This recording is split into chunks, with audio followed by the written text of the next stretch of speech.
R&B is my hell featuring LMA. What you did, what we talking about today, you know what it is. It's Wellness Tuesday. She's in the building, Franchise Fresh. What's up, man? What's up, Percy? Wait a minute. You don't even got headphones? No. He doesn't have headphones, y'all. What? Hold on. Say it again. I said, what's up, Percy? Yeah. I'm just good. I'm good like that sometimes. Okay. So, anyway, last week we talked about the home. Yes. And this week we're talking about, hey, it's heavy now. It is. It's a little heavy. It's heavy. It's heavy. And the heavy part about it is having a parent in the home that is absent. Yes. But present physically. They're there. They're there. They're present. But they're absent. But they're not there. Yeah. That's rough. First of all, shout out to people that I just meet on the street corner of COCC and just start talking to them. So shout out to my team members and just kind of, we stand on the side of the road and talk about, hey, what do you want to talk about on the radio today? So I was talking to someone today and I said, what should we talk about? And he talked about his experience of growing up with an absentee father. And what he means by that is a father that provided, a father that was in the house regularly, but never really present. So didn't connect with his mother, didn't connect with him, didn't connect with his brother. Yeah.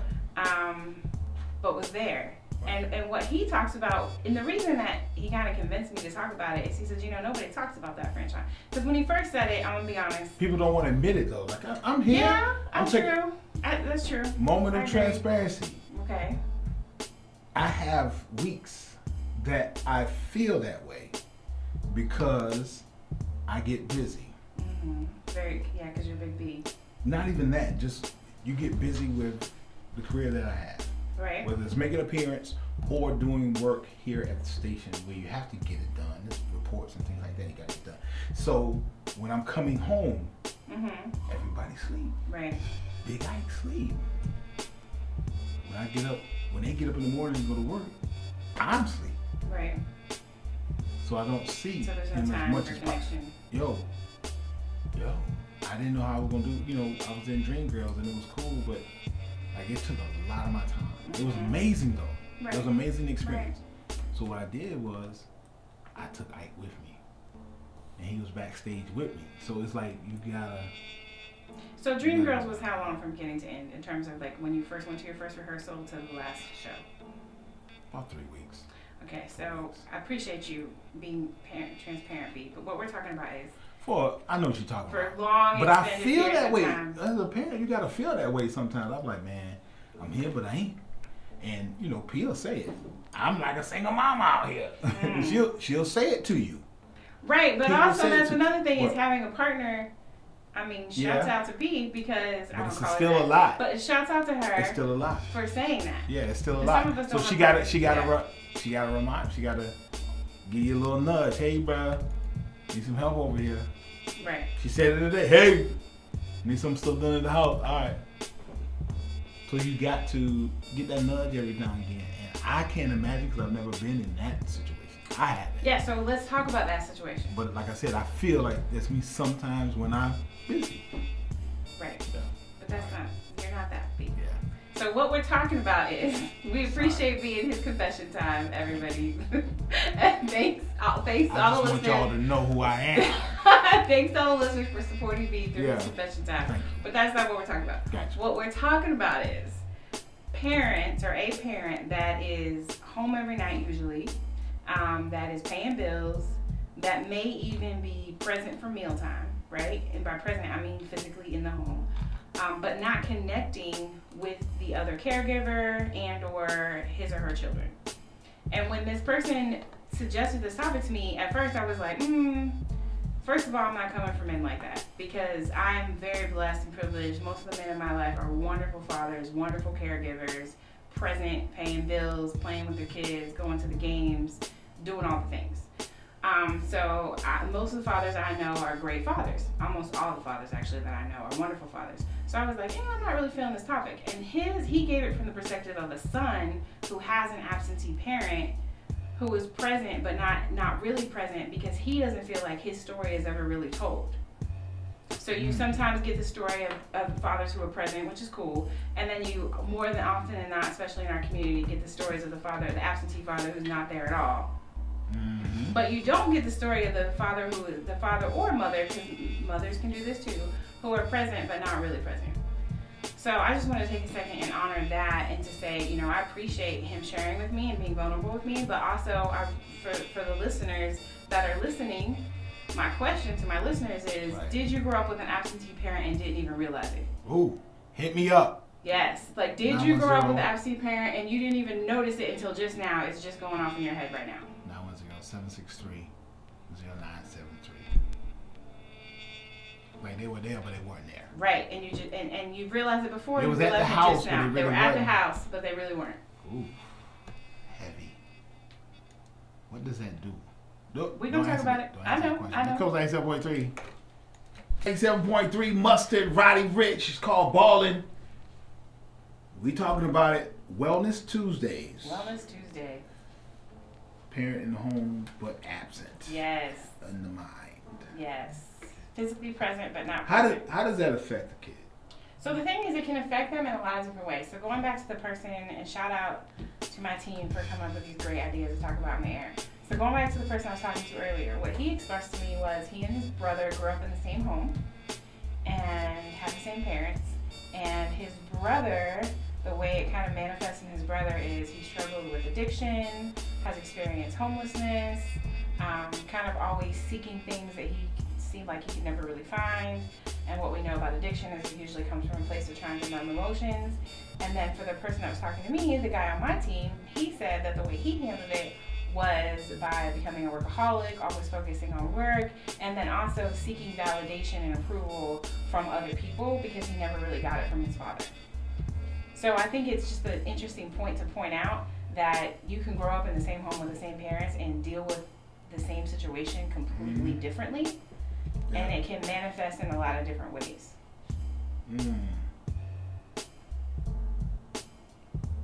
I'm thinking you're 29 now, and that has happened. Do you turn into that person? Oh, that's a good question. B, you're so insightful. This is why I love you. Okay, so let me just clarify for those that are not seeing the deep thought that he's in. Okay, so what you're saying is you grow up in a home with one of your parents, because remember, moms can be absent too. One of your parents is present, but not present. So an absent in the home parent. And at 29, 30-ish, let's say you are in a relationship and become a parent. What you're asking is does that continue?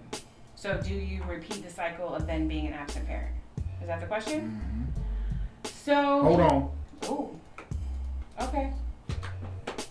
Coach 97.3, Future Drake, life is good, and his life is even better when you're able to find a solution that, absentee parent, but they're still in the house. What happens? Okay, so first of all, we know that so what happens is if you don't get that connection from your caregivers at a young age, then you are constantly looking for that connection somewhere else. And this goes back to resilience. And those of you who know that I'm a trauma specialist are probably sick of me talking about resilience, but I can't help it. So this is what happens. If you have connection from somebody in your life consistently growing up, that helps to build resilience, regardless of who that person is. Gotcha. Presence and connection are not the same thing. So I'm not talking about physical presence, I'm talking about actual connection. Right. So if you are listening to us and you are a parent or a caregiver and you're recognizing, like B did earlier, that maybe sometimes you're not present, and you're recognizing that maybe you do that consistently, or your partner maybe is most of the time not present, the first thing is to kind of have a conversation and say, hey, I need you here. Like, where are you? What's going on? How can I help you? I need you here. And the kids will tell you, don't you tell me? That's true. The kids will tell you if you ask them. Yeah. And I mean, that's a good exercise if you feel ready to do that. That would be really cool. Doing a lot of work, you need to be at your house with the family. He says it. Yeah, if you are at a place where you can go home and talk to the young people in your home and say, do you feel connected to me? Do you feel like we spend time together? Do you know that you're important to me? That's a really good question. Right. Do you know that you're important to me? Not do you know I love you? Because I know that my family loves me. I'm not worried about that. But I didn't always feel like I was important to them. Heavy. I didn't always feel like I meant something to my mom because she was running a company. Right. So just kind of like having those questions. So connection builds resilience. So first of all, you kind of need to assess where you're at. And remember, it's continuum. It's not either or. It's not yes, I'm connected, or no, I'm not. It's sometimes maybe I do a good job of connection and quality time, and maybe other times I don't. So that's probably the more realistic kind of thing. If you don't know how to connect, because that's the reality, I honestly, and I just believe in the best in people, but I believe that if people aren't connected to the people in their home, it's probably because they didn't have that, and they don't know how to do it. So they don't know how to be present. They don't know how to put the phone down. They don't know how to turn the phone off, turn the TV off. They get on me on that. They don't. I'm just saying. See, B's taking everything personally. Just no, I'm just saying. Don't y'all get on me about that? Huh? See? So what I'm saying is. You play Scrabble. Yes, that's a good. Uno. Tuesday night. It's Tuesday. Family night. Yeah, game night. It's not necessarily game night. Not necessarily game night. We just all in the house. Yes, spending time together. Yep. And we talked about that last week in terms of making a house a home. So for those of us who have a home that we like being in, then that's a good opportunity to spend time with each other. And how do you do that? You turn the electronics off or turn them into an interactive way. Like I know people who use Wii. Is it Wii that you can exercise with? Yeah. And they do like all these crazy like interactive games with each other. Yeah. And like so this way the kid, because you know the kid wants to be on the gaming system. The kid is still on the gaming system, but they're interacting with each other as a family. So there's all these kind of different options of basically how do you connect. But if you don't know how to connect, first of all, be honest with yourself. That would be my thing. The first step would be to be honest with yourself of, I don't really know, like I hear French on right now, but I don't know what she means by that. And if you don't know what I mean by that, then that probably means it hasn't been role modeled for you and you are struggling with connection in your own personal life. And if that's the case, this is one of the times where I'm going to say the number one solution is definitely therapy. Because you're going to have to unpack that and kind of have some deep, sincere conversations about your upbringing and what that looked like. Right. But the main thing I want to say is connection equals resilience. So spend time connecting with the people around you, the young people around you, your partner, if you're blessed to have one, whoever it is that you're co-parenting with. And also remember, this doesn't have to be somebody in the house. So like for me, I didn't feel that connection with my mother, but I still to this day, and even then when I was young, felt it very much with my uncles. Gotcha. So my uncles would come and spend time with me and do things with me and watch movies or take me to the movies or, you know, whatever it is we did. Right. We used to go to races and truck pulls and all kinds of stuff. So those activities would help me to know that I was important to them and that they loved me. Not just they loved me, but they didn't have time for me. Yeah. Heavy.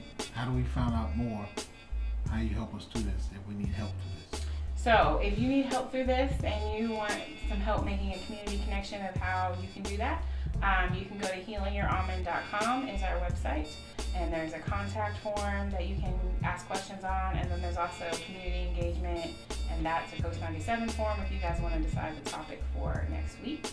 And then also Healing Your Almond is on Facebook, Instagram, LinkedIn, and Twitter. And you can just go to any of those platforms and type in Healing Your Almond, and it'll come up. And if you miss any of our shows and you want to see them, they're on YouTube. You heard it here first. Keep it locked. We got more on the way. My homegirl Boogie's going to hold you down. Like I always say, big up Southside, about East and North Side. Community Boys and Girls Club. Joe Lewis Drum and Drill Team. If better is possible.